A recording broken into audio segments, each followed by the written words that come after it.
গরমের দুপুরে প্রথম পাতে তেতো খেতে তো বেশ ভালো লাগে, আর সেটা যদি হয় শুক্তো তাহলে তো কোনো কথাই হয় না।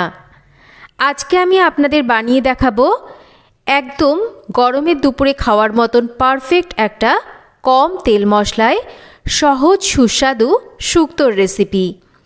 শুক্তো খেতে ভালো লাগলেও সবসময় কিন্তু শুক্তো বানানোর জন্য সমস্ত রকম উপকরণ ঘরে নাও থাকতে পারে। তাহলে কি শুক্তো খাওয়া যাবে না? নিশ্চয়ই শুক্তো খাওয়া যাবে। কম উপকরণে কম তেল মশলায় কিভাবে সহজ সুস্বাদু আর স্বাস্থ্যকর শুক্তো তৈরি করে নেওয়া যায় সেটাই আজকে বানিয়ে দেখাবো। তো শুক্তো বানানোর জন্য যেটা একদম আবশ্যক উপকরণ সেটা হলো করলা বা উচ্ছে। এখানে নিয়ে নিয়েছি আর এই রকম করে কেটে নিয়েছি। লাগছে এখানে আলুগুলোকে একটু এরকম লম্বা টুকরো করে কেটেছি। নিয়েছি বেশ খানিকটা সজনের ডাঁটা আর নিয়েছি বেগুন। ব্যাস এইটুকু সবজি দিয়েই কিন্তু আজকে শুক্তোটা রান্না করে দেখাবো। প্রথমে করলার মধ্যে অল্প একটু লবণ আর একটু হলুদ দিয়ে ভালো করে মেখে নেব। আচ্ছা, করলার বীজগুলো যেহেতু বেশ শক্ত, বীজগুলোকে বাদ দিয়ে নিয়েছি। আর নয়তো বা বীজগুলো শুক্তো রান্না করলে মুখে পড়লে তো খেতে ভালো লাগে না। কচি বীজ হলে বাদ দেওয়ার একদমই দরকার নেই। লবণ হলুদ মাখিয়ে নিয়ে করলাটাকে রেখে দিচ্ছি। শুক্তো সবসময় সর্ষের তেলেই স্বাদ ভালো হয়, তাই সর্ষের তেল গরম করে নিয়েছি। হালকা গরম তেলের মধ্যে একটু লবণ আর হলুদ দিয়ে প্রথমে বেগুনগুলোকে ভেজে নেব। তবে বেগুন কিন্তু খুব বেশি গরম তেলে দিলে বেগুন পুরো তেলটাই টেনে নেবে। হালকা গরম তেলের মধ্যে বেগুনটাকে দিয়ে হাই ফ্লেমে রেখে বেগুনটাকে ভেজে নিতে হবে। তাহলে ঠিক এই রকম অল্প তেলেই কিন্তু বেগুন ভাজা যাবে, আর বেগুন ভাজার পর কিন্তু অবশিষ্ট তেল কিন্তু কড়াইতেই থেকে যাবে। এই বাকি তেলেই কিন্তু আমি শুক্তোটা রান্না করব। এদিকে করলাগুলো বেশ নরম হয়ে গেছে। এর থেকে যতটা সম্ভব চেপে জলটাকে বাদ দিয়ে নিয়ে এবার এই করলাগুলোকে ভেজে নেব। এতে করে করলার তেতো ভাবটা অনেকটাই কমে যায়। আর তাছাড়া করলা ভাজতেও কিন্তু তেলের পরিমাণটা বেশ কম লাগে। বেশ তাড়াতাড়ি করলাগুলোকে ভেজে নেওয়া যায়। বেশ একটু লাল করে এগুলোকে ভেজে নিয়েছি। এতে করে এর তেতো ভাবটা বেশ কম লাগবে। এবার এই তেলের মধ্যেই ফোড়ন দিচ্ছি একটা শুকনো লঙ্কা, আর দেব এখানে একটু রাঁধুনি। এই শুক্তোতে রাঁধুনি দিলে এর সুগন্ধটা বেশ ভালো আসে। আর তাছাড়া আমরা সবাই জানি রাঁধুনি কিন্তু পেট ঠান্ডাও করে। এবার ফোড়নটাকে হালকা ভেজে নেওয়ার পর প্রথমে আমরা কেটে নেওয়া আলুটাকে দিয়ে আলুটাকে একটু ভেজে নেব। আলুটা মোটামুটি মিনিট 4-5 ভেজে নিচ্ছি। তবে খুব বেশি লাল করে কিন্তু আলু ভাজার দরকার নেই। একটু খেয়াল করে দেখবেন আমি আলুটাকে কিভাবে ভেজেছি। 4-5 মিনিট আলুটাকে ভেজে নেওয়ার পর এবার এর মধ্যে দিয়ে দেব সজনের ডাঁটা।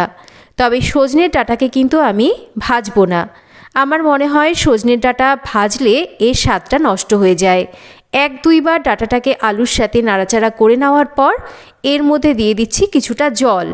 এবার ভালো করে ডাঁটা আলুকে একটু নাড়াচাড়া করে মিশিয়ে নিচ্ছি। আর একটু ঢাকা দিয়ে আমরা ডাঁটা আলুকে রান্না করব।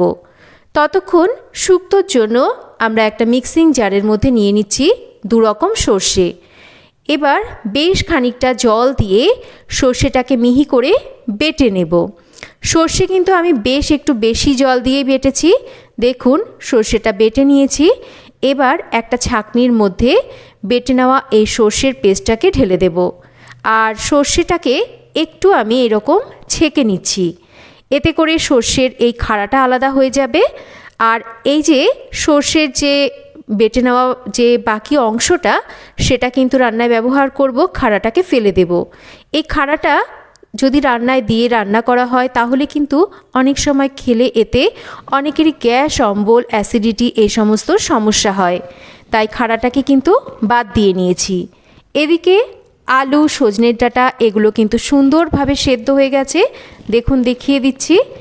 এবার এর মধ্যে আমি কিছু উপকরণ মিশিয়ে দেব। এর মধ্যে দিয়ে দেব আমি এখানে 1/2 চামচ মতন আদা বাটা, দেব একটু হলুদ গুঁড়ো শুক্তোর রঙের জন্য, দেব পরিমাণ মতন লবণ, আর স্বাদ মতন মিষ্টিটা এই সময় দিয়ে দেব। বেটে নেওয়া সর্ষে বাটাটাকেও কিন্তু এই সময় দিয়ে দেব।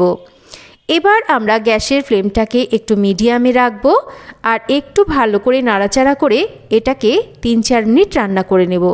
3-4 মিনিট রান্না করে নিয়েছি। দেখতেই পাচ্ছেন এর কালারটা বেশ বদলে গেছে আর বেশ একটু গাঢ় ভাব হয়ে এসেছে। এই সময় এর মধ্যে আমরা দিয়ে দেব আগে থেকে ভেজে নেওয়া বেগুন আর আগে থেকে ভেজে নেওয়া উচ্ছে বা করলাটা। এবার বেগুন আর উচ্ছে করলা দিয়ে এই সমস্ত কিছুর সাথে একটু নাড়াচাড়া করে রান্না করে নেব। উচ্ছে বেগুন এগুলো তো আগেই সুন্দরভাবে ভেজে নেওয়া আছে, তাই এগুলো কিন্তু আর কোনো রকম সেদ্ধ হওয়ার প্রয়োজন নেই, তাই এগুলোকে নামানোর ঠিক আগেই দিতে হবে। তবে আমার মনে হচ্ছে একটু জলের পরিমাণটা কম আছে, তাই সর্ষের বাটিটাকে ধুয়ে অল্প করে একটু জল দিয়ে আরও একটু নাড়াচাড়া করে নিচ্ছি মিনিট 2 মতন। দেখুন শুক্তো কিন্তু আমাদের একদম রেডি।